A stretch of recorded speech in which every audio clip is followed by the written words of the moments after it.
ॐ भूर्भुवः स्वः तत्सवितुर्वरेण्यं भर्गो देवस्य धीमहि धियो यो नः प्रचोदयात्।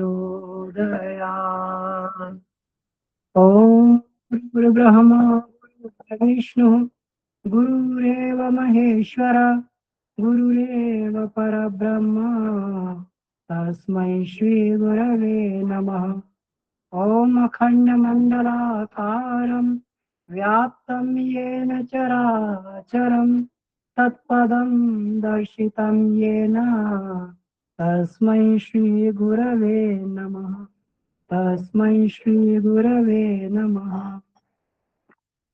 ये आज की कक्षा का विषय जो है योग दर्शन से कक्षा है। तो आज आदरणीय सुभाष भाई साहब उन्होंने पहले ही बता दिया था कि वो बाहर यात्रा में रहेंगे। तो आज हम लोग आइए प्रारंभ करते हैं। योग दर्शन का विषय हम लोग को प्रारंभ करना है, तो इसको प्रारंभ करते हैं हम लोग।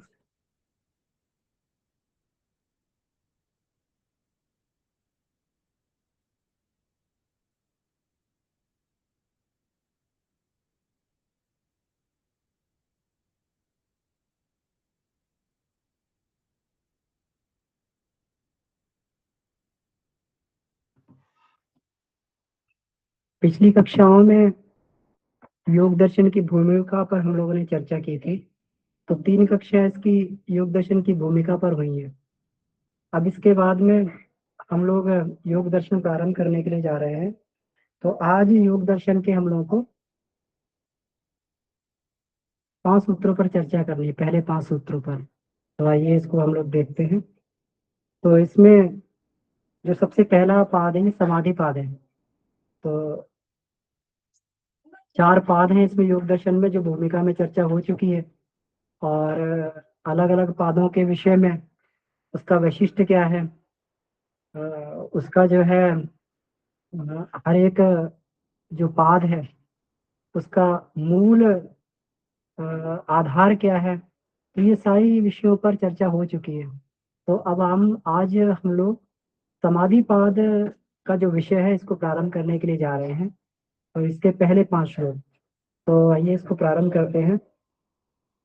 इसमें जो पहला ही श्लोक है वो है अथ योग अनुशासन।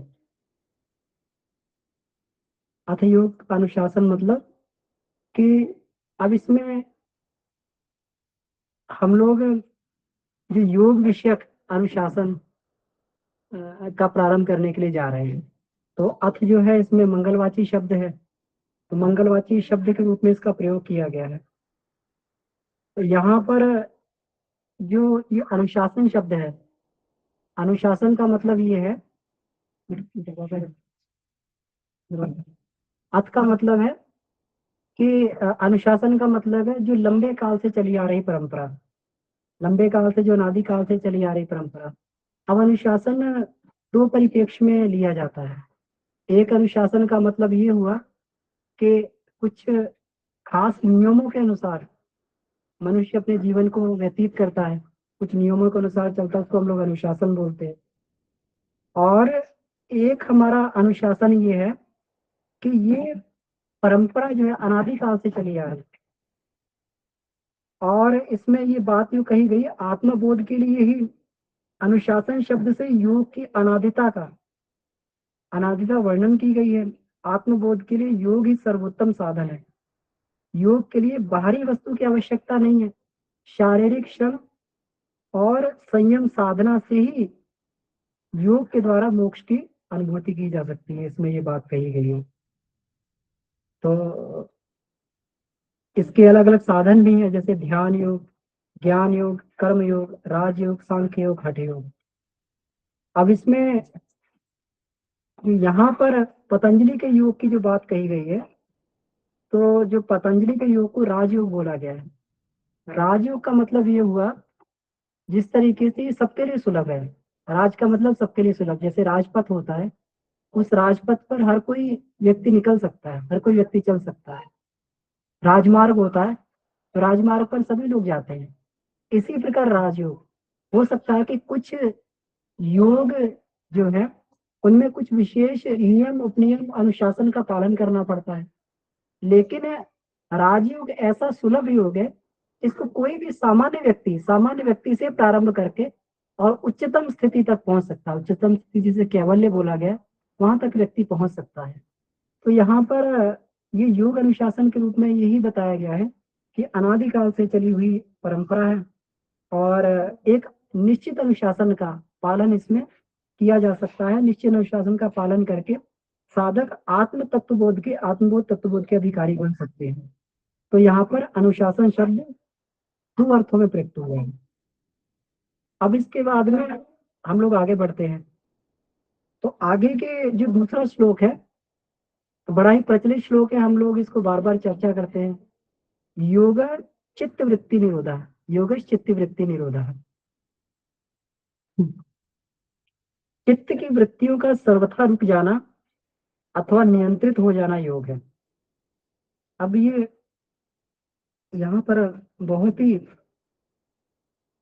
गंभीर और गूढ़ बात यहाँ पर गुरुदेव ने इसकी व्याख्या के रूप में लिखी है। सबसे पहली बात तो चित्त की वृत्तियां अधिकतर बहिर्मुखी रहती हैं और योग साधन के माध्यम से उन बहिर्मुखी वृत्तियों को अंतर्मुखी बनाया जाता है। जितनी भी सांसारिक चेष्टाएं होती हैं, क्योंकि सारी की सारी इंद्रियां जो है बाहर से ही सारे विषयों को ग्रहण करती है।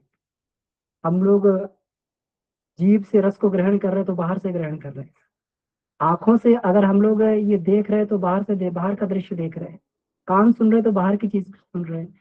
तो सारा का सारा विषय जितना भी ये ग्रहण किया जाता है, ये विषय जो है बाहर से ही ग्रहण किया जाता है और इसलिए हमारी वृत्तियां भी बहिर्मुखी ही रहती हैं।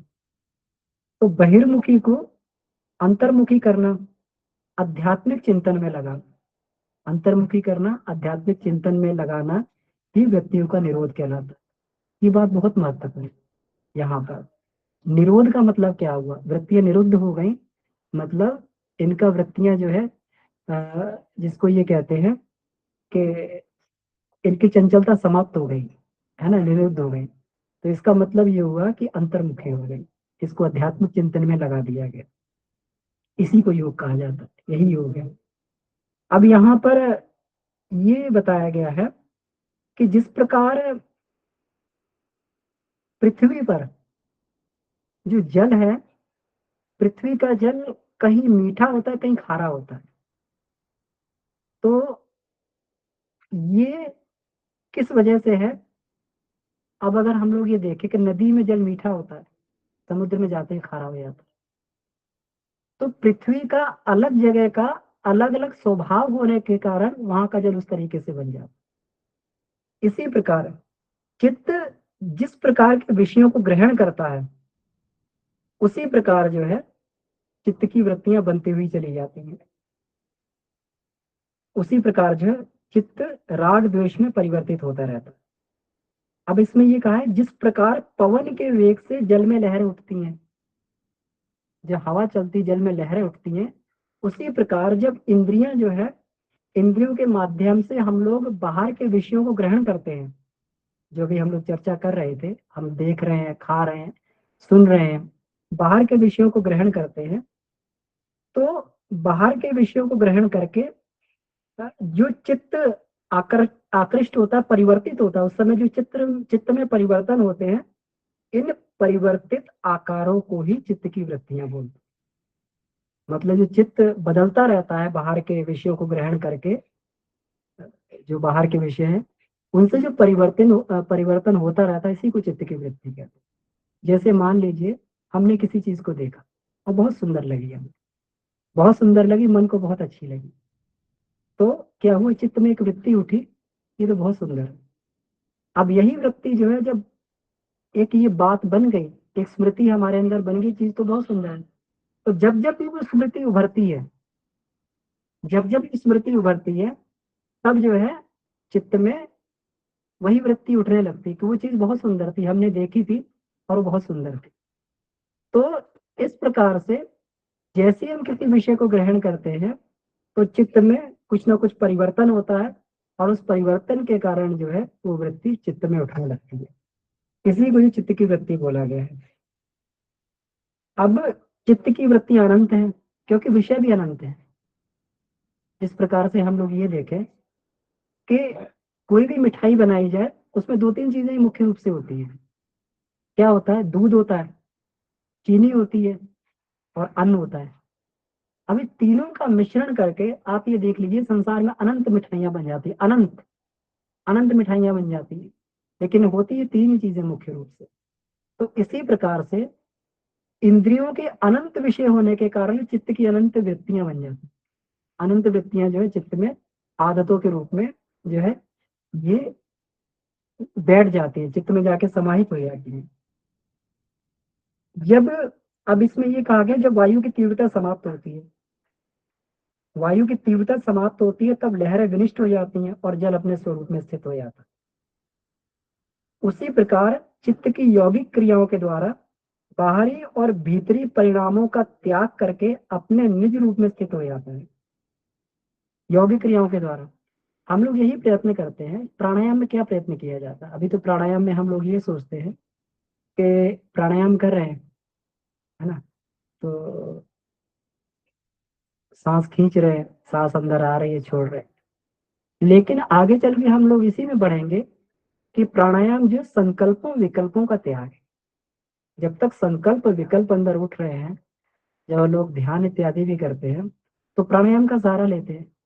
जैसे ही हम लोग ध्यान में जाके कुंभक लगा लेते हैं उस समय कुछ देर के लिए संकल्प विकल्प जो है हमारे समाप्त हो जाते, क्योंकि वो जो है जो हमारा संकल्प विकल्प जो है सांस के माध्यम से, श्वास के माध्यम से या प्राण के माध्यम से चित्त में उठ रहे थे। हम बाहर के संकल्पों को ग्रहण कर रहे थे या फिर अंदर से कुछ संकल्प जो हम बाहर की तरफ छोड़ रहे थे।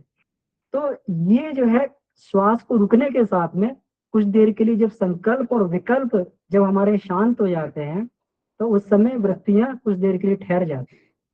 तो जब अभ्यास के द्वारा, अभी तो ये अभ्यास है, लेकिन लंबे प्राणायाम के अभ्यास के द्वारा धीरे धीरे व्यक्ति जब इस स्थिति में आ जाता है कि उस संकल्पों विकल्पों का पूरी तरीके से त्याग कर देता, मतलब किसी भी परिणाम में, कोई भी चीज के परिणाम का त्याग कर देता है। अब मान लीजिए कोई स्वाद चीज हमने खाई, स्वादिष्ट चीज खाई, सामान्य व्यक्ति क्या कहेगा? जैसे ही वो कोई स्वादिष्ट चीज खाएगा उसके अंदर एक स्मृति बन जाएगी, ये बहुत स्वादिष्ट है।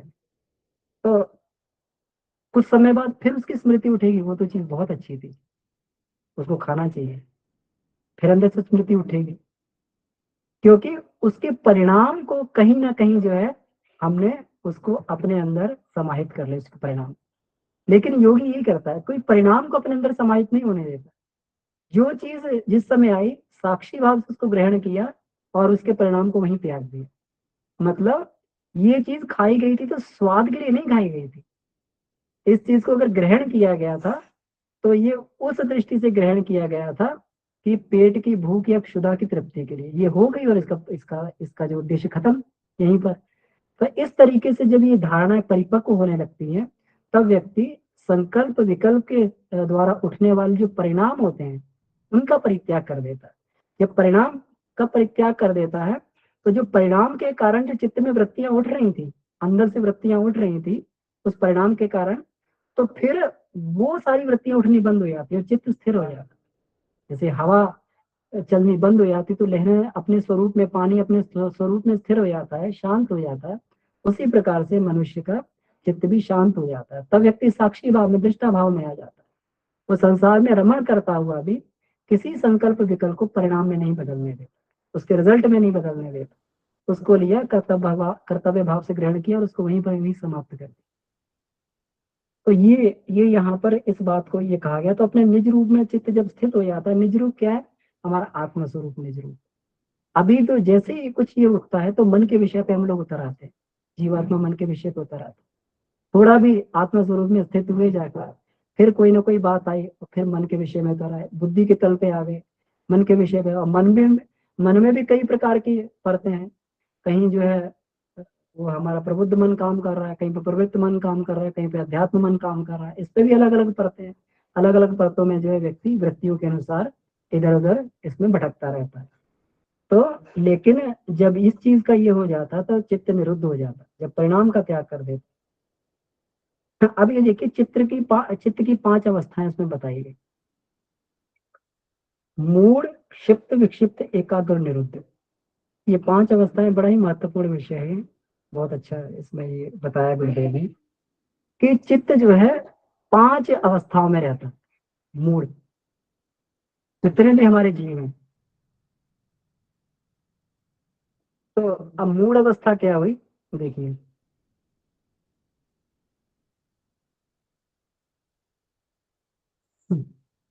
मूढ़ अवस्था में निद्रा, तंद्रा, भय, मोह, आलस्य, दैन्य आदि में मनुष्य की प्रवृत्ति हुई।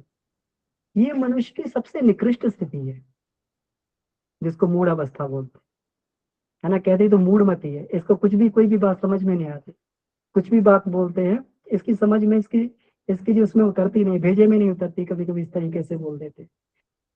ये जड़ता वाली स्थिति है, जिसमें जो है मनुष्य का जो ये है चित्त जड़ हो जाता है। वो किसी भी तरीके के बाहर के ज्ञान को या परिस्थिति को ग्रहण करने से मना कर देता है, इनर्शिया में रहता है। इसको मूढ़ अवस्था बोला जाता है। और इसका कारण जो है काम, क्रोध, लोभ, मोह होता है। काम, क्रोध, लोभ, मोह के कारण ये जो मूढ़ अवस्था में जड़ता की अवस्था में आ जाता है। अब देखिए इसमें का काम होता है, काम। तो काम वासना जब व्यक्ति के इसमें आती है तो मूढ़ अवस्था में चित्त चला जाता है। कितनी भी ज्ञान की बात सोचे व्यक्ति, कितना भी कुछ करे, कुछ भी समझ में नहीं आता, एकदम जड़त्व की स्थिति में पहुंच गया। तब एक ही विषय पर उसका ध्यान है कि काम वासना के विषय पे ध्यान रहता है। ऐसे क्रोध में, लोभ में, मोह में, ये सारी की सारी जो स्थितियां हैं, व्यक्ति जो बिल्कुल जड़ता की स्थिति में पहुंच जाता है, अपनी स्थिति से हटना नहीं चाहता। अगर किसी व्यक्ति को कोई लोभ आ गया है तो वो घूम फिर के उस लोभ को किसी तरीके से वो पूरा कर ही लेगा। अपनी इस बात को उसको कितना भी समझाया जाए, या फिर अगर हमें अगर ये बात आ रही है, हम कितना भी ज्ञान की बात समझाएं कि भाई ये ऐसे लोभ नहीं करना चाहिए, हमें इसका ये त्याग कर देना चाहिए, ये ठीक नहीं है, नीति की बात है, लेकिन फिर अंदर से कोई ना कोई जो है हमारे इस प्रतिपक्षी अंदर से तर्क उठेगा कि नहीं ये तो चलता है, ये तो ऐसे, इससे ये फायदा होगा, ये फायदा होगा, ऐसे करके। तो चित्त जो है अपनी स्थिति से हिलना नहीं चाहता उस समय। तो ये सारी की सारी मूढ़ अवस्थाएं रहती हैं। और जो सबसे निचली कोटि के जो मनुष्य होते हैं उनमें जो है ये प्रधान अवस्था रहती है। मूढ़ अवस्था होती तो सब में है, थोड़ी बहुत तो थोड़ी वेरिएशन चलता रहता है, लेकिन प्रधान रूप से जो है ये सबसे निम्न स्तर के मनुष्य में ये अवस्था रहती है, जड़त्व की अवस्था रहती है। अधम अधम मनुष्य की स्थिति मानेगी, इसमें तमस गुण, तम गुण प्रधान रहता है। बाकी सब भी रहते होंगे थोड़ा बहुत, लेकिन तमस इसमें सबसे अधिक रहता है, तमोगुणी रहता है व्यक्ति। अब इसके बाद एक क्षिप्त अवस्था होगा, एक सामान्य मनुष्य की अवस्था होती है। इसमें धर्म अधर्म का विचार होता है, राग वैराग का विचार होता है, ईश्वर अनिश्वर का विचार होता है, ज्ञान अज्ञान में प्रवृत्ति व्यक्ति की होने लगती है। इसमें रजोगुण प्रधान रहता है और इसका कारण राग और द्वेष होता है। राग और द्वेष, रजोगुण के द्वारा राग और द्वेष पैदा होता है, क्योंकि रजोगुण जो है संसार प्रधान हो गया। जब संसार प्रधान हुआ तब किसी चीज में राग भी पैदा होगा और नहीं मिल रहा द्वेष भी पैदा होगा वहां पर। तो जब ये बात बनती है तो उस स्थिति में व्यक्ति दोनों तरीके के फिर जो है पाले में रहता है। आप मान लीजिए कि अगर कोई धार्मिक कार्य हो रहा है, सामान्य व्यक्ति धार्मिक कार्य में जाएगा, उसमें पार्टिसिपेट करेगा, जाकर धार्मिक कार्य हो रहा है और पूरा जो है धार्मिक प्रवृत्ति उसमें रहेगी। लेकिन कहीं अगर कोई लोभ या कोई उसकी ये बात आती है तो वो जो है अधर्म में भी प्रवृत्त होने से वो पीछे नहीं हटेगा। अगर वो बात आ जाती है यार कोई बात नहीं, ऐसा तो चलता है, ऐसा तो कर लेते हैं, है ना। तो इस स्थिति के मनुष्य की स्थिति हमेशा 50-50% की, आधा आधा रहती है। वो धर्म में भी प्रवृत्त रहते हैं, अधर्म में। जैसी परिस्थितियां उनके सामने डोमिनेंट हो जाती हैं वो उसी तरफ जो है लुढ़क के चले जाते हैं। अगर उसके सामने जो है व्यक्ति अधर्म की परिस्थिति डोमिनेंट हो गई, व्यक्ति अधर्म कर बैठेगा। और अगर धर्म वाली है तो ये मूड व्यक्ति में क्या था, वो हमेशा जो है निचले स्तर पे ही, अधम स्तर पे ही रहा है, वो अधर्म वाली स्थिति में ही रहेगा। लेकिन इस स्तर का व्यक्ति दोनों में वो जो है बढ़ जाता है। वो अगर अब जो भी परिस्थितियां उस समय उसके सामने डोमिनेंट रहती हैं, जैसी परिस्थितियां बन जाती है, काल जैसा बन जाता है, उस तरीके से वो व्यक्ति वैसा करता रहे, धर्म अधर्म में, राग विराग में। और जो है ईश्वर अनेश्वर, ज्ञान अज्ञान में उसकी प्रवृत्ति होती रहती है। ये जो है इसको क्षिप्त अवस्था बोलते हैं, सामान्य मनुष्य की अवस्था है, रजोगुण प्रधान है। इसके फिर ऊपर की अवस्था आती है विक्षिप्त अवस्था आती है। अब विक्षिप्त अवस्था में क्या रहता है कि इसमें जो है क्षिप्त से एक कदम ऊपर चल के व्यक्ति, उसकी प्रवृत्ति जो है ज्ञान धर्म और वैराग्य और ऐश्वर्य में हो जाती है। ज्ञान धर्म वैराग्य ऐश्वर्य में उसकी प्रवृत्ति हो जाती है।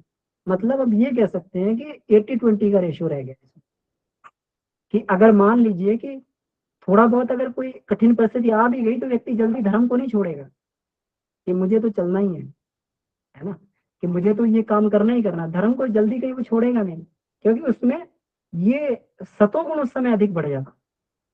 अब ये देखिए कि चेहरे पर प्रसन्नता, क्षमा, धैर्य, श्रद्धा, दान, दया, ओजस दिखाई पड़ता है।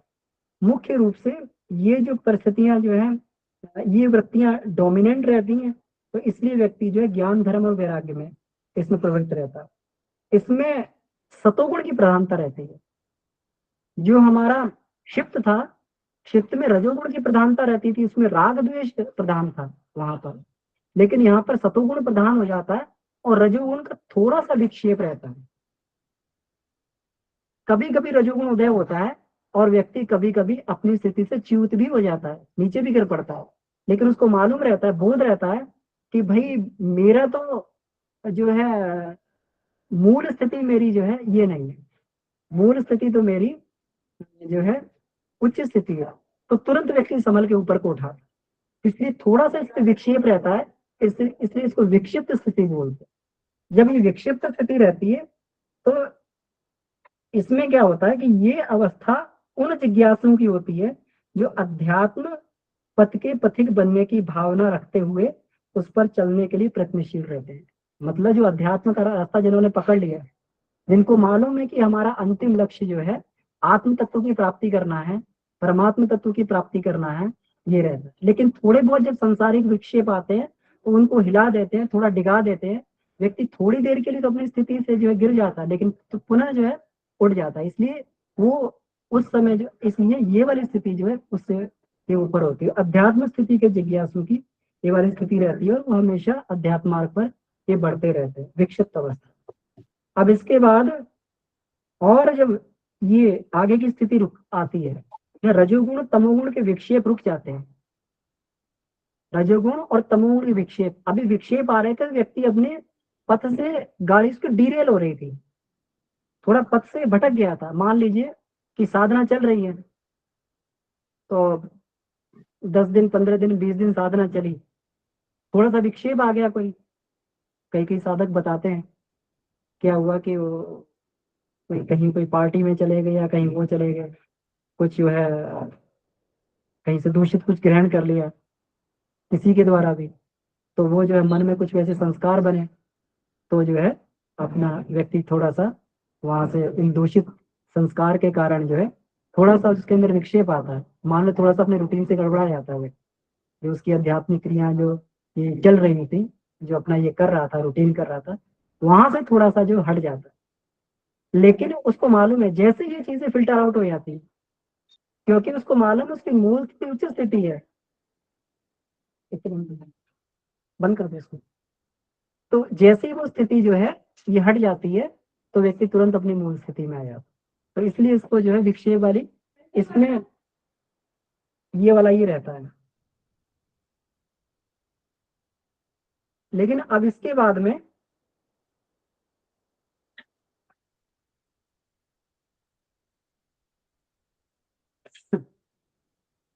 इसके बाद एकाग्र स्थिति आती है। तो एकाग्र स्थिति में जो है रजोगुण तमोगुण के विक्षेप रुक जाते हैं, यहाँ पर विक्षेप रुक जाते हैं। लेकिन एक बात ध्यान देने वाली, वृत्तियां अभी भी बनी हुई है, बीज रूप में चित्त में बनी रहती, और वो अंदर कुछ देर के लिए जब वृत्तियां उदय होती हैं तो थोड़ा सा उस समय जो है आकस्मिक रूप से कभी कभी विघ्न तो प्रस्तुत करती है। ये साधना में बैठे हैं, ये अपना नॉर्मल उसमें ये चल रहा है, तो जैसे मान लीजिए कि, कि कोई व्यक्ति के अंदर द्वेष का विचार उठ गया या क्रोध का विचार उठ गया, व्यक्ति क्रोध करेगा नहीं, भाव क्रोध का उठ गया, क्रोध करेगा नहीं वो क्या है, उसके अंदर ही आके उसको अंदर ही अंदर समाप्त कर देगा। कुछ तो अंदर विक्षेप हुआ, क्योंकि वो सारे के सारे अभी उसके चित्त के अंदर बीज रूप में समाहित है वृत्तियां, जो राग द्वेष और ये सारी वृत्तियां थी समाहित है। लेकिन जो है उसने क्या है, थोड़ा सा ये किया, लेकिन उसने उसको वृत्ति रूप में, कर्म रूप में उसको परिणत नहीं होने दिया। अपना जिस ट्रैक पे व्यक्ति चल रहा था उसी ट्रैक पे चल रहा, अपने ट्रैक से नहीं हटा।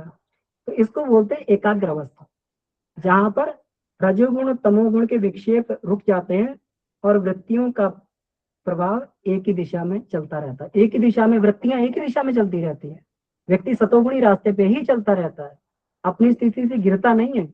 लेकिन कभी कभी जो है अंदर के संस्कार, अंदर की वृत्तियां उठकर विक्षेप पैदा करती हैं, लेकिन उससे जो है व्यक्ति थोड़ा सा डिस्टर्बेंस तो होती है, थोड़ी सी उसको, उसका जो है थोड़ा सा ये तो होता है, लेकिन उसको जो है वो वृत्ति में, उसको जो कर्म में, कार्य में इसको परिवर्तित नहीं होने देता है। तो एकाग्र भाव से वो अपने रास्ते पर आगे बढ़ता रहता है। तो इसमें हम लोग कहते हैं इसको एकाग्र स्थिति बोलते हैं, जिससे साधक को अणु परमाणुओं से लेकर महत्त्व पर्यंत ग्राह्य ग्रहण और ग्रहिता समस्त समस्त विषयों का साक्षात्कार हो जाता है।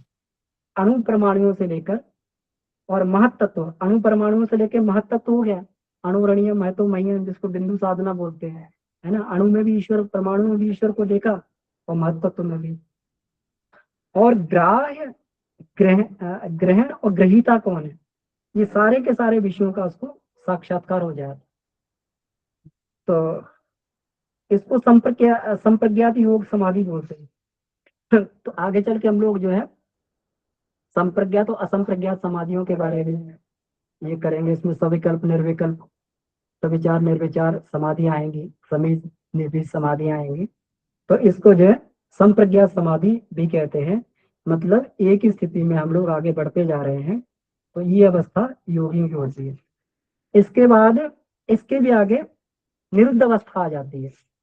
तो निरुद्ध अवस्था का मतलब हुआ कि जब व्यक्ति एकाग्र अवस्था में साधक को आत्मा और चित्त के भेद का साक्षात ज्ञान हो जाता है। एकाग्र अवस्था में व्यक्ति समझ जाता है कि आत्मा और चित्त, अभी तो आत्मा और चित्त मिक्स होकर चलता है, व्यक्ति चित्त को ही अपना स्वरूप मानता है।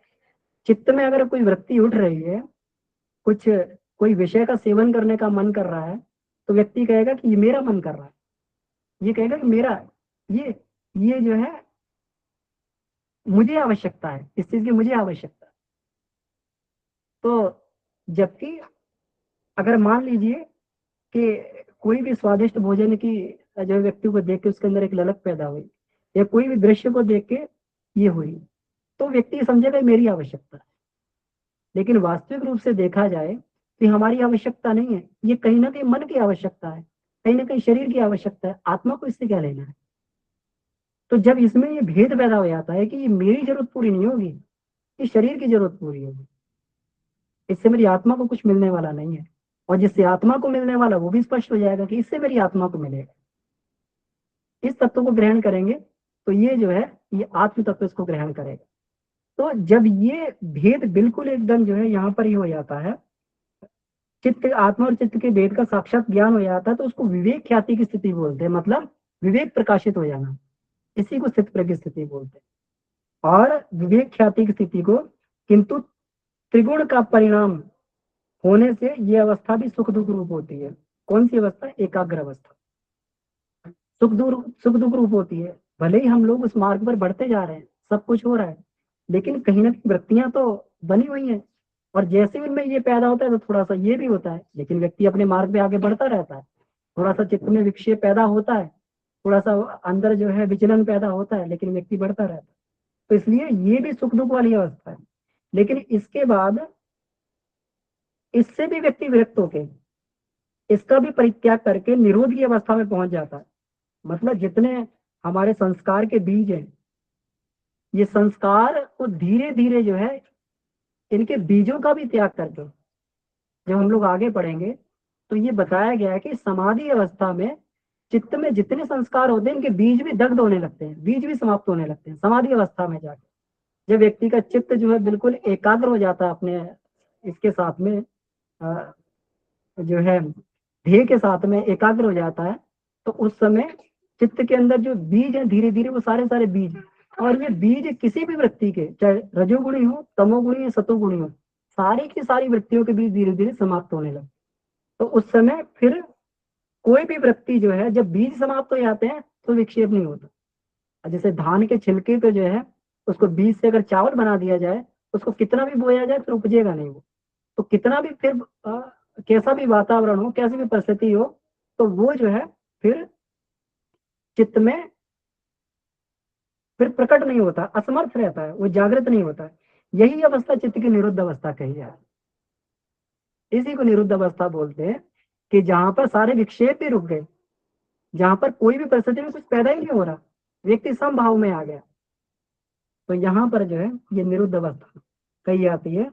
और इसमें चित्त की निरुद्ध अवस्था, इसमें चित्त आत्म स्वरूप में स्थित हो जाता है। आत्म स्वरूप जो अपना मूल स्वरूप है, मूल स्वरूप में चित्त स्थित हो जाता है, और अविद्या आदि 5 क्लेश जो है नष्ट होकर कर्माशय रूपी जन्मादिकों के बीज भी नहीं रहते हैं। जो कर्माशय में जो हमारे बीज पड़े हुए हैं, ये बीज भी सारे के सारे समाप्त हो जाते हैं। इसको असंप्रज्ञात योग या निर्भीज समाधि बोलते हैं। इसी को निर्भीज समाधि बोला गया है, असंप्रज्ञात योग बोला गया है। तो ये है। अब इसके बाद में जो तीसरा श्लोक आता है, तो यहाँ पर व्यक्तियों का वर्णन हो गया ये। अब तीसरा श्लोक आता है, तदा दृष्टु स्वरूपे वस्थानम। फिर उसके बाद में देखने वाले का तदा उस समय स्वरूप अपने स्वरूप में अवस्थित हो जाता है। तो जब ये हमें ये वाली अवस्था प्राप्त हो जाती है, कौन सी अवस्था? निरुद्ध अवस्था प्राप्त हो जाती है। योग चित्त वृत्ति निरोधा की बात जो पहले कही गई थी, इतना तो गुरुदेव ने पूरा एक्सप्लेन किया है। ये महर्षि पतंजलि ने एक्सप्लेन नहीं किया, महर्षि पतंजलि ने इसकी व्याख्या नहीं की।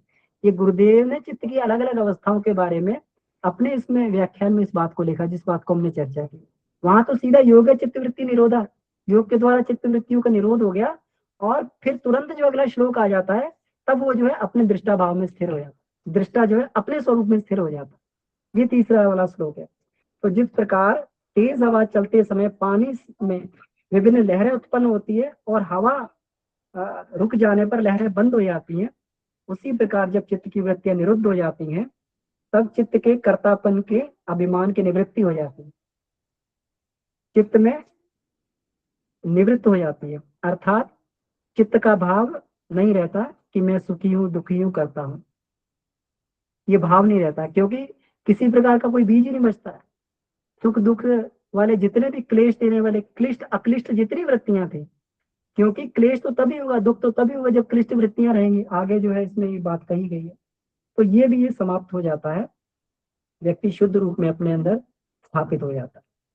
अब इसमें आगे का जो चौथा श्लोक है, इसी स्थिति को जब ये भाव समाप्त हो जाता है कि मैं दुखी हूं, मैं करता हूं इत्यादि, मैं सुखी हूं, जिससे व्यक्ति रूप परिणाम होना भी बंद हो जाता है ना।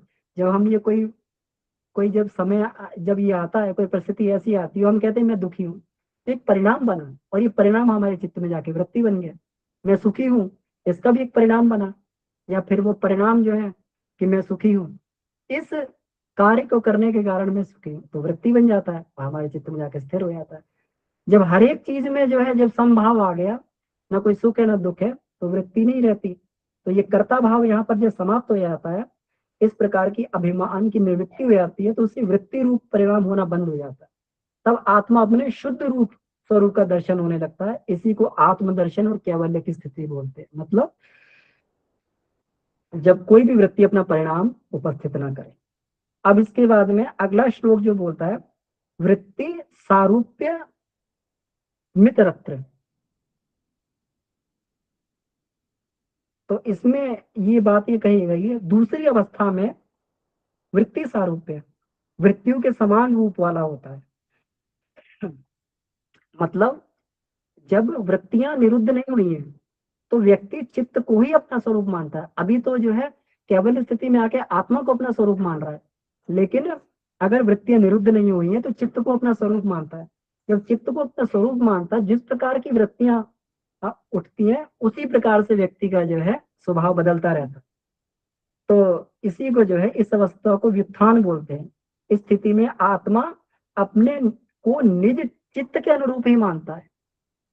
जैसे अगर क्लिष्ट वृत्ति उठी तो मुझे क्लेश हो रहा है, अगर अक्लिष्ट वृत्ति उठी तो मुझे क्लेश नहीं हो रहा है। तो व्यक्ति जो है पूरा का पूरा आत्मस्वरूप। अब मान लीजिए कि मैं बीमार, मेरे शरीर, मुझे बुखार आ गया, तो इससे आत्मा को क्या फर्क पड़ता है? हो सकता है आत्मा के लिए बढ़िया हो, आत्मा का शोधन हो रहा हो, वहां पर उसके संस्कार जल रहे हो, भस्म हो रहे हो, आत्मा को फायदा है, शरीर को कष्ट है। लेकिन व्यक्ति कहता है मुझे बुखार हो गया है, मुझे दिक्कत है, मैं दुखी हूँ, है ना। तो इसमें जो है यहाँ पर अभी व्यक्ति दुखी तभी तक रहता है जब अपने आप को चित्त स्वरूप मानता है। तो ये जो दूसरी स्थिति होती है, यहाँ पर उसकी जैसी कल्पना होती है, अपने को वह ज्ञानी सुखी दीनहीन ऊंचा नीचा समझता रहता है। तो जैसे मतलब शीशे के पास में जैसे ये रखा हो, कोई वस्तु रखी हो, तो उसका जो है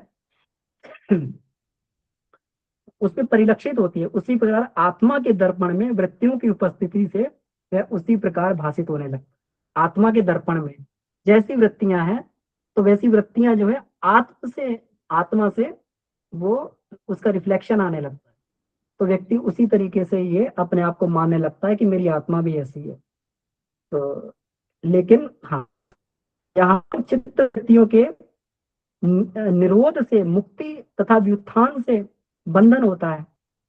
मतलब निरोध से मुक्ति होती, व्युत्थान से अगर वृत्तियां नहीं रुकती हैं और उनका उत्थान होता है तो बंधन होता है। तो ये बंधन और मुक्ति की स्थिति भी यहाँ बता दी गई, वृत्तियों के कारण होती है। अस्तु समाधि के माध्यम से बंधन मुक्त होने के लिए चित्त की वृत्तियों को निरुद्ध करके आध्यात्म विषय में प्रवृत्त होना चाहिए। यही हम सब करते हैं, आगे चल के हम लोग यही करेंगे। जितना भी हम लोग यम नियम और ये आसन प्राणायाम प्रत्याहार धारणा ध्यान समाधि कर रहे हैं, सब जो इसी के लिए करते हैं कि अपनी वृत्तियों को जो है सतोगुणी ये बनाया जाए और किसी तरीके से ये क्लिष्ट वृत्तियों को ये समाप्त किया जा सके। अब आगे चल के जो 5वां श्लोक ये कहता है, वृत्त्य पंचत्य क्लिष्टा अक्लिष्टा। वृत्तियां जो ये होती हैं 5 तरीके की हैं, है ना। क्लिष्ट है, अक्लिष्ट है। तो यहाँ पर जो है इसके बारे में ये बताया गया। अब हर एक वृत्ति के बारे में ये क्लिष्ट वृत्तियां कौन सी हैं और अक्लिष्ट वृत्तियां कौन सी हैं, ये इसमें आगे बताया जाएगा। अब यहाँ पे ये कहा गया कि कुछ वृत्तियां तमोगुण प्रधान होती हैं, जो राग द्वेष अविद्या, मतलब वृत्तियां क्लिष्ट भी होती है अक्लिष्ट भी होती है, दोनों तरीके की होती है। कुछ सतोगुणी वृत्तियां होती है, कुछ रजोगुणी होती है और कुछ तमोगुणी वृत्तियां होती है। तो जो सतोगुणी रजोगुणी वृत्तियां होती हैं ये क्लिष्ट वृत्तियां होती हैं, और जो सतोगुणी वृत्तियां होती हैं, क्षमा करें, जो तमोगुणी रजोगुणी वृत्तियां होती हैं ये क्लिष्ट वृत्तियां होती हैं, मतलब क्लेश पैदा करती हैं। और जो सतोगुणी वृत्तियां होती हैं अक्लिष्ट वृत्तियां होती हैं। तो अब इसमें ये बताया गया है कि कुछ वृत्तियां तमोगुण प्रधान होती है, जैसे राग द्वेष अविद्या आदि क्लेशों की वृद्धि करने वाली तथा योग साधन में विघ्न उत्पन्न करने वाली ये क्लिष्ट वृत्तियां होती हैं। इसी प्रकार कुछ वृत्तियां सतोगुण प्रधान होती हैं, उन्हें अक्लिष्ट वृत्तियां कहते हैं। ये अक्लिष्ट वृत्तियां उपयुक्त क्लेशों के शामक और योग साधन में सहायक होती है ना। तो जब हम लोग धीरे धीरे करके, जैसे हम लोग इसमें योग के अनुशासन में आते हैं, योग के अनुशासन में आते हैं, धीरे धीरे व्यक्ति की जड़ता समाप्त होने लगती है, व्यक्ति की रूटीन में बनने लगता है। अभी बस उधर बहते जा रहे हैं, जैसा ये अंदर से उठा, प्रवाह उठा और उधर बह गए। लेकिन जब व्यक्ति अनुशासन में चलता है तो अपनी दिशा को मोड़ने लगता है, बिल्कुल उसी तरीके से जैसे पानी पर बांध बना के और उसको अलग अलग नहरों में प्रवाहित करके और उसका उपयोग किया जाता है। उसी प्रकार मनुष्य की शक्ति पर संयम का बांध बना के और उसको उपयोगी उसमें प्रयोग, यही जो है यही योग का अनुशासन है। अब इसमें जो अक्लिष्ट वृत्तियों के माध्यम से, है ना, अक्लिष्ट वृत्ति के माध्यम से इन क्लेशों का शमन किया जाता है। राग द्वेष अविद्या, है ना। स्वाध्याय हमारी क्या है, एक अक्लिष्ट वृत्ति है, हम लोग स्वाध्याय करते हैं, अक्लिष्ट वृत्ति है। इससे हमारी अविद्या का शमन हो रहा है, हम लोग ज्ञान प्राप्त कर रहे हैं तो अविद्या दूर हो रही है, हमारी हमारा ज्ञान दूर हो रहा है। तो इसका मतलब जो है वो सारी की सारी वृत्तियां अक्लिष्ट हैं, जैसे राग द्वेष अविद्या इत्यादि, इसमें आगे भी बहुत सारी वृत्तियां हैं, उन सब वृत्तियों का शमन होता है तो वो अक्लिष्ट वृत्तियां कहलाती हैं, है ना।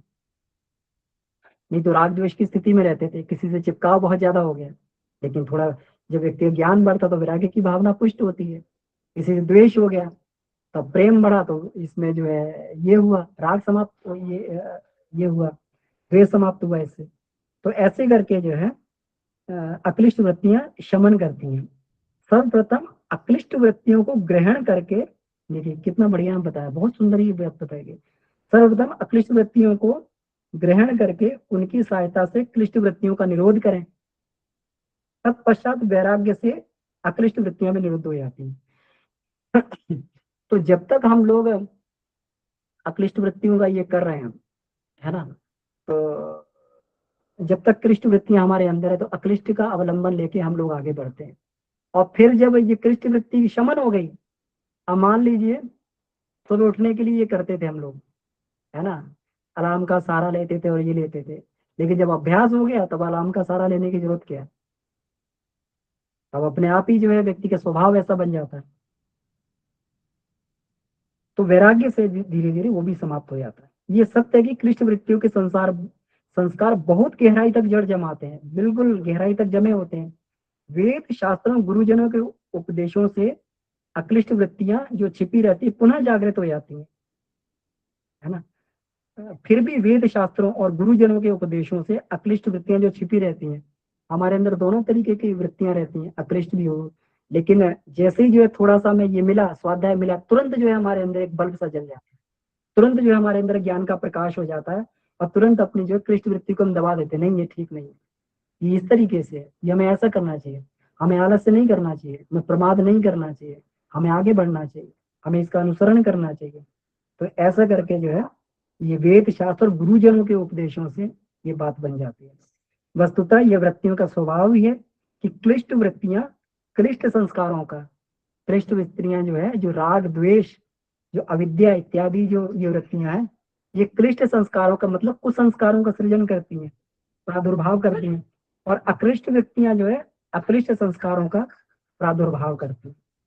इसी प्रकार जो जागृत हैं, ऐसी अक्लिष्ट वृत्तियां अक्लिष्ट संस्कारों और अक्लिष्ट संस्कार अक्लिष्ट वृत्तियों का प्रादुर्भाव करते हैं। मतलब जो जागृत हैं, जो वृत्तियां हमने अक्लिष्ट वृत्तियां जागृत कर ली हैं, है ना, तो ये जो है अक्लिष्ट संस्कारों का करती हैं, और अक्लिष्ट संस्कार जो अक्लिष्ट वृत्तियों का, तो इस प्रकार से साइकिल घूमता रहता है। एक वृत्ति हम अपना लेते हैं, अक्लिष्ट वृत्ति, वो संस्कार को पैदा करती है, वो संस्कार अंदर चित्त में जाके और वृत्तियों को एक्टिवेट करने लगता है। तो इस प्रकार से धीरे धीरे करके जब ये चक्र निरंतर चलता है, तब एक ऐसा समय आता है जब क्लिष्ट वृत्तियों का शमन हो जाता है, मतलब एक कोई वृत्ति अपनाने से, है ना। महात्मा गांधी ने एक ही वृत्ति अपनाई कि मुझे किसी भी तरीके से सत्य का पालन करना है, और उसके लिए उन्होंने अहिंसा को चुन लिया कि अहिंसा के द्वारा सत्य का पालन किया जा सकता है। एक वृत्ति को चुना और धीरे धीरे करके महात्मा बन गए, सारी की सारी उनके अंदर क्लिष्ट वृत्तियां समाप्त हो गई।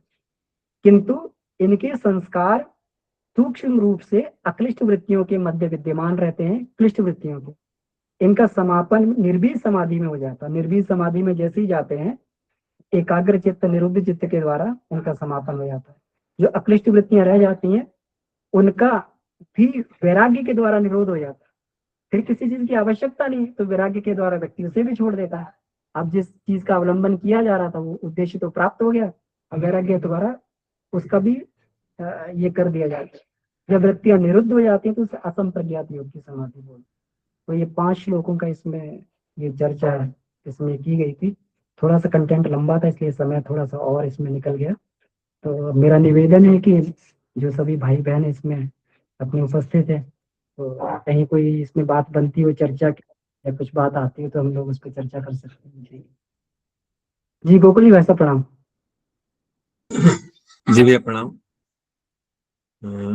आज का ये विषय बहुत महत्वपूर्ण है, और मैं तो योग दर्शन को जब कभी पढ़ने की चेष्टा करता हूँ तो दूसरे सूत्र में जाके अटक जाता हूँ, उसके आगे गाड़ी बढ़ती ही नहीं है जा करके किसी जगह। तो बातें आपने बहुत, वास्तव में ये एक एक इसके जो सूत्र हैं उस पर एक एक दिन चर्चा हो सकती है, फिर भी क्योंकि सब अच्छे स्वाध्याय करने वाले साधक हैं, हम लोग 5-5 या 4-3 या कभी 7 कभी वैसे भी ले सकते हैं। आज के जो 5 विषय थे, 5 सूत्र थे, इनमें से जो पहला ही सूत्र है, इसके कुछ बातों पर बात रखूंगा, कुछ बातों पर। पहला शब्द अथ। अथ का मतलब होता है कि अब अब मतलब कब?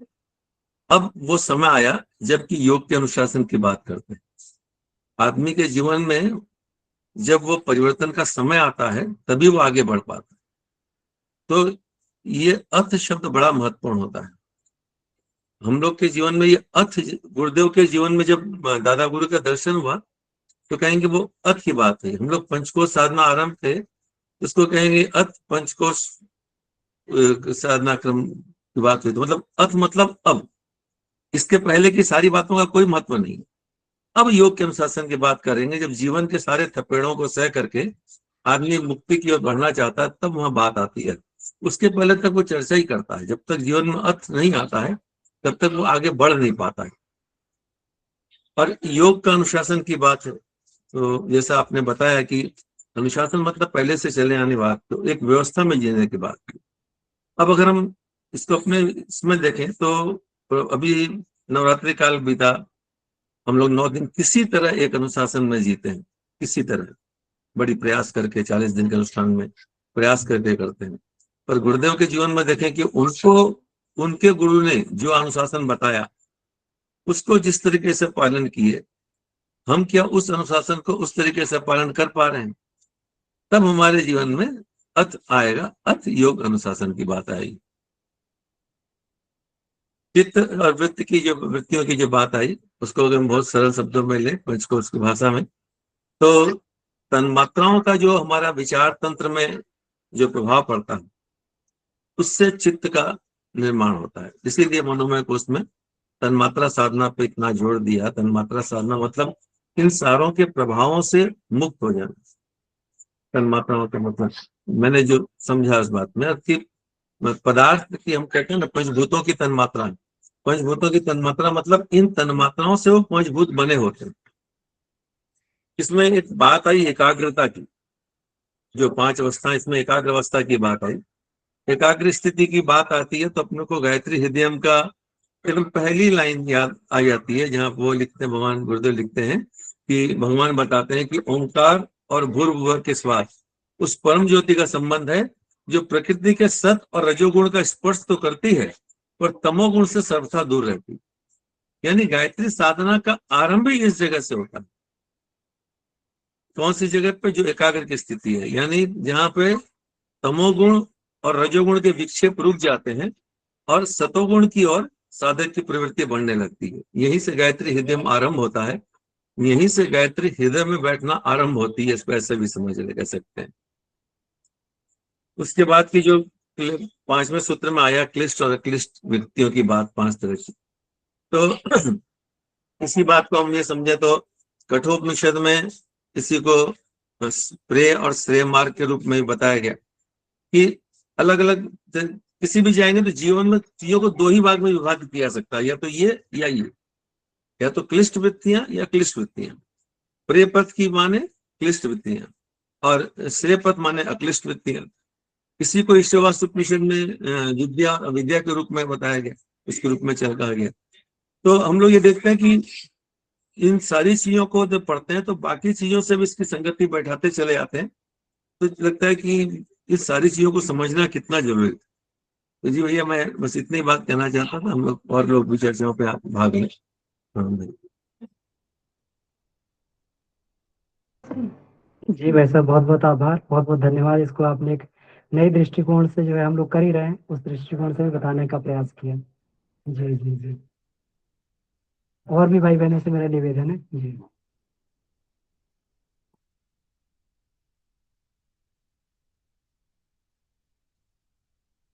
जी, और भी भाई बहनों से निवेदन है, वो अपनी बात को रख सकते हैं। अगर कोई बात इसमें कोई प्रश्न हो या कोई कंफ्यूजन हो तो वहाँ पे हम लोग चर्चा कर सकते हैं। मीना दीदी। प्रणाम भैया। जैसा जी भाई साहब, जी प्रणाम। प्रणाम। जैसे भैया ने कहा, मेरे साथ भी यही था। कई बार पढ़ने की कोशिश की लेकिन बहुत अधिक स्पष्टता नहीं हो पाती थी। तो जैसा भाई साहब ने अभी बताया, तो बिल्कुल आज आपकी व्याख्या से इसको कनेक्ट भी कर पाए और समझ भी पाए। बहुत ही बढ़िया था भैया, धन्यवाद। एक चीज है कि जी यदि हम एक भी विषय में थोड़ा उसको अच्छे से पढ़ लेते हैं तो फिर वो क्लियर होने लगता है। पंचकोश को यदि हम आधार बना के चले तो भी चीजें समझ में आनी शुरू हो जाती हैं, और इतने दिन के स्वाध्याय का भी प्रभाव है कि अब ये स्पष्टता आ रही है। धन्यवाद भैया। बिल्कुल दीदी, ये बात बिल्कुल तय है कि जब हमारा प्रैक्टिकल थोड़ा सा अनुभव होता है तो ये चीजें और भी जल्दी क्लियर होती हैं। तो जब तक प्रैक्टिकल अनुभव नहीं होगा तब तक थोड़ा सा इसमें ये बना रहता है, संशय बना रहता है। जैसे जैसे थोड़ा थोड़ा प्रैक्टिकल अनुभव होता है तो चीजें हम लोग उससे ये कर पाते हैं। और इसमें जो इसको हमने जब पढ़ा था, इसको प्रारंभ किया था, तो ये बात है 2000 करीब करीब 15 की बात है। 2015 2016 की बात है, 14 15 की बात है। तो इसको हम क्योंकि अब ऑफिस में जल्दी पहुंच जाते थे और वहां पर जो है बॉस वगैरह सब लोग लेट आते थे, सब लोग उतना समय हमें 1 घंटे का मिलता था। तो वहां पर इसको जब पढ़ना प्रारंभ किया तो जो है धीरे धीरे, पहले हमारी भी स्थिति थी लेकिन उस समय ये बात समझ में आने लगी। और बहुत सारे कंफ्यूजन इससे, जैसे अब साधना में आगे बढ़ते हैं हम लोग, तो बहुत सारे डाउट और कंफ्यूजन इससे दूर होते चले जाते हैं, सैद्धांतिक रूप से चीजें क्लियर हो जाती है। बहुत बढ़िया है इसमें जो ये बात की गई है, इससे कॉन्सेप्ट क्लियर हो जाते हैं बिल्कुल योग दर्शन से। जी जी विभा दीदी। हाँ गोकुल जी, मतलब कुछ कहना चाह रहे हैं आप? नहीं नहीं भैया, विवाह जी से बात करें। जी भैया प्रणाम। भैया प्रणाम। तीसरा नंबर वाले सूत्र को थोड़ा फिर से समझा दें, क्योंकि मेरा नेटवर्क इशू था। और और सब तो समझ में आ गया, बिल्कुल क्लियर होते जा रहा है, लेकिन तीसरा नंबर वाली में थोड़ा सा दिक्कत है। हाँ दीदी, तो ये कहा है तदा दृष्टु स्वरूपे अवस्था नाम, है ना? तब जो ये हमारा स्वरूप है, तदा दृष्टु देखने वाले का, तदा उस समय स्वरूप में, अपने स्वरूप में अवस्थित हो जाता है ना? तो मतलब जब हमारी चित्त की वृत्तियां निरुद्ध हो जाती हैं तो हम लोग जो है अपने स्वरूप में स्थित हो जाते हैं। अभी हमारा दृष्टा कौन है? जीव है ना? जीव भाव, अभी हम जीव भाव से सारा कुछ आचरण कर रहे हैं। जैसे ही हमारी वृत्तियां निरुद्ध होती हैं तो व्यक्ति आत्मा के तल पर जाके, जो हमारा मूल स्वरूप है, वहां स्थित हो जाता है।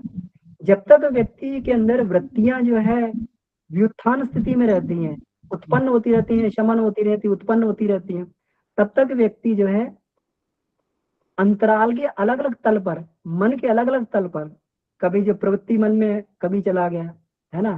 प्रवृत्ति मन में वही राग द्वेष, घृणा द्वेष, राग द्वेष और ये सारी चीजें उसमें चलती रहती हैं। कभी वहां जो है बुद्धि के तार्क से तो और उस समय चला गया, जिसको प्रबुद्ध मन बोलते हैं। तर्क वितर्क उसके अंदर चलते रहते हैं। कभी प्रबुद्ध मन में चला गया तो प्रबुद्ध मन में जो उसके अंदर जो है कुछ न कुछ ज्ञान की धाराएं उठ रही हैं, ज्ञान की वृत्तियां उठ रही हैं। तो व्यक्ति इसमें भटकता रहता है जब तक उसकी वृत्तियां, लेकिन जब इस सारी वृत्तियों का शमन हो जाता है, जब कोई वृत्ति रहेगी नहीं, तो जीव जाके अपने सीधे आत्म स्वरूप में स्थित हो जाता है। आत्म स्वरूप का मतलब हमारा मूल स्वरूप, जिसको हम आत्मा बोलते हैं। जी भैया प्रणाम, समझ में आ गए। आभार भैया। इसको ऐसा भी देखा जाए कि 3 शब्द हैं, दृश्य, दर्शक और दृष्टा। कोई भी चीज दिख रही होती है तो जब देखने वाला उसके साथ अपने आप को जोड़ लेता है तो वो दर्शक बन जाता है। हम लोग फिल्म देखने जाते हैं तो हमें पता है कि सामने पर्दा है और पर्दे पर कुछ भी नहीं है, लेकिन पर्दे पर उठने वाले दृश्यों को देख करके हम हंसते हैं, रोते हैं, गुस्सा होते हैं, क्रोधित होते हैं, एक्साइटेड होते हैं, जबकि वहां कुछ नहीं है। इसलिए क्योंकि हम दृश्य को देख करके अपने आप को जोड़ लिए, इसलिए हम दर्शक बन गए। और दृष्टा जो है उसको निर्लिप्त भाव से देखता है कि वो जानता है कि ये यहाँ कुछ भी नहीं। तो अपने स्वरूप में स्थित हो जाना मतलब चीजों को अपने मूल स्वरूप में, हम अपने आप को भी मूल स्वरूप में जाने और बाहर की चीजों को भी उसके मूल स्वरूप में जाने, तो पता चलेगा कि यहाँ कुछ है ही नहीं। तब वहां शुद्ध स्वरूप के दर्शन की बात आती चली जाती है। जी मैं रिपु भाई से जी भाई, रिपु दमन भाई साहब जी। बहुत स्पष्ट हुआ। प्रणाम भैया।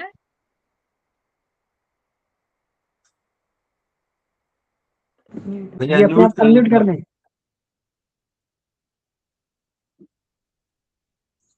भैया आपका माइक बंद है। ठीक है, आवाज आ रही है भैया? जी जी भैया, सभी भैया दीदी को मेरा प्रणाम। हाँ, प्रणाम सभी को। जी भैया। तो मेरा एक जो ये जिज्ञासा है, ये योगस चित्तवृत्ति निरोध है, ये 2 नंबर है। तो इसमें लास्ट में जो आया है, लास्ट में है, जब वायु की तीव्रता समाप्त हो जाती है तब लहरें विनष्ट हो जाती हैं और जल अपने स्वरूप में स्थित हो जाता है। उसी तरह चित्त यौगिक क्रियाओं द्वारा बाहरी भीतरी परिणामों का परित्याग कर अपने निज रूप में स्थित हो जाता है। इस प्रक्रिया को चित्त वृत्ति निरोध कहा जाता है। तो मेरा जो जिज्ञासा है तो ये है कि परिणामों का परित्याग, बाहरी भीतरी परिणामों का परित्याग कर अपने निज रूप में स्थित हो जाता है। तो परिणामों का परित्याग किया, जैसे रसगुल्ला खाया और उसको कहीं ना कहीं स्टोर होगा और हमने परित्याग कर दिया, तो इससे तो हमारी मेमोरी लॉस हो जाएगी। तो फिर परिणामों का परित्याग इस सेंटेंस से ये कैसे समझा जाए, इसको, इस विचार को कैसे समझा जाए, बस मेरा तो ये जिज्ञासा है। जी भैया, पहली बात तो ये ठीक है। सबसे पहले तो हम लोग इसमें ये देखें, यहाँ पर ये कहा गया है कि चित्त की वृत्तियां जो है जब वायु की तीव्रता समाप्त हो जाती है तो जी उसको किस भाव से खाया जा रहा है। सबसे जी पहले जिसका ये भाव समाप्त हो चुका है तो कभी स्वाद की दृष्टि से ग्रहण करेगा ही नहीं उसे, किसी भी पदार्थ को स्वाद की दृष्टि से ग्रहण नहीं करेगा। जब योगी एक अवस्था में आ गया तो वो किसी भी चीज को जो है स्वाद की दृष्टि से तो ग्रहण नहीं करेगा, जो भी खाएगा अपने हित के लिए खाएगा, जी है ना। तो अब वहां पर क्या होता है कि अगर उसको मान लीजिए किसी भी अवस्था में कोई चीज खाने की आवश्यकता पड़ भी रही है अपने शरीर धर्म को पालन करने के लिए, बचाने के लिए, है ना, जी तो उस है वो स्वाद, वो केवल कर्तव्य वाला भाव रहता है कि शरीर को जिंदा रखने के लिए खा रहा हूं।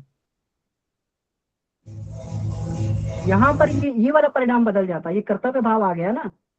तो अभी जब परित्याग तो का अब हम मतलब, शादी में जाते हैं तो शादी में लोग व्यंजन खाते तो किस भाव से खाते हैं, वो ये भाव से तो नहीं खाते कि मैं शरीर के लिए खा रहा हूँ, स्वाद के लिए तो खाए जाते हैं। जी जब भैया तक यहाँ पे चित्त अगर की वृत्तियों की बात जी कही है, शरीर की वृत्तियों की बात नहीं। ये जो बात अभी आपने जो हाँ उदाहरण रखा, तो ये तो शरीर की वृत्तियों की बात, शरीर की बात होगी। हाँ, यहाँ चित्त पर की वृत्तियों की भाई बात, साहब ये जो बिल्कुल चित्त की वृत्तियां, क्योंकि चित्त ये हमारा क्या शरीर है से ही उसको जुड़ी हमको हुई है। समझना जरूरी। जी भैया। जी, क्योंकि जितने भी विषय सारे इंद्रियों के द्वारा ही ग्रहण किए जाते हैं और इंद्रिय सारी शरीर से संबंधित है और जी वो और भैया। विषय इंद्रियों जब में जाके विषय ग्रहण करने दूर को ही होता हम है आप तो बोला। चित्त बनता है। चित्त तो मन की उस अवस्था जहाँ पे कि उनको स्टोर लेकर के तब चित्त बनता है। तो चित्त की वृत्तियों की बात है, योग चित्त की वृत्तियों के संबंध में कहा गया।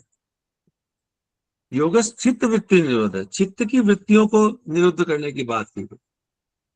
इसीलिए वहां से तन्मात्रा साधना से बात आरंभ भी होती।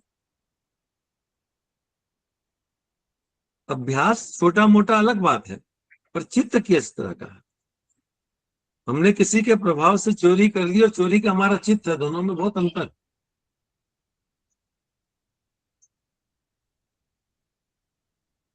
संसारिक जीवन में हम जी रहे हैं, कभी कभी भगवान का भी नाम ले लेते हैं, लेकिन योगी बनना का चित्त बिल्कुल अलग बात। तो योग दर्शन जो है वो उन, इसकी प्रारंभिक स्थिति ये पढ़ने की बात यह कि हम सामान्य से थोड़ा ऊपर उठे। इसीलिए इसमें 5 बातें कह करके एकाग्र और निरुद्ध अवस्था के लोगों के लिए ये बात, उसके मूढ़ अवस्था क्षिप्त अवस्था के लिए योग दर्शन है ही नहीं, एक तरीके से देखा है वहां तभी हम शुरू ही नहीं हो।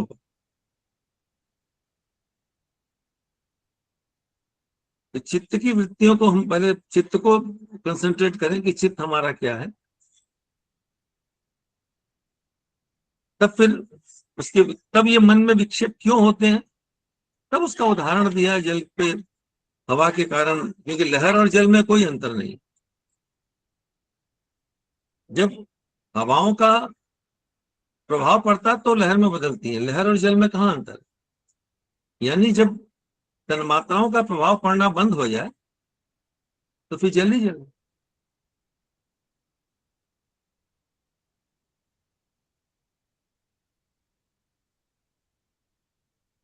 जी भैया।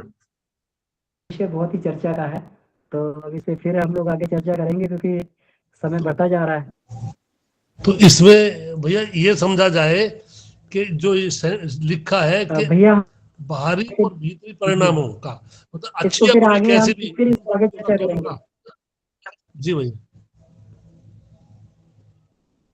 जी क्योंकि समय हो गया भैया, तो इसको फिर आगे हम लोग फिर और आगे चर्चा करेंगे इसको जो है। जी जी तो आज की कक्षा को जो यही समाप्त करना होगा। ये विषय बहुत ही गहन और गूढ़ है, तो हम लोग जो है इसको आगे भी चर्चा करेंगे भैया, है ना, डिटेल में चर्चा करेंगे, तब हम लोग आगे बढ़ेंगे।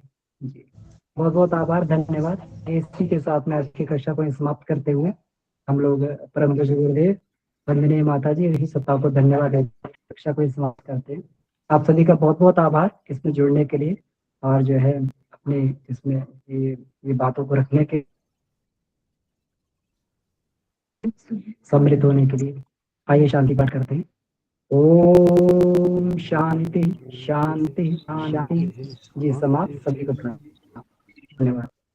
सभी को प्रणाम भैया, सभी भाई बहनों को प्रणाम। सभी साथियों को प्रणाम, शिवरात्रि को प्रणाम भैया, सभी को प्रणाम। सभी को प्रणाम। सभी को प्रणाम। सभी को प्रणाम भैया। प्रणाम भैया, सभी को प्रणाम। जय गुरुदेव। भैया दीदी को प्रणाम।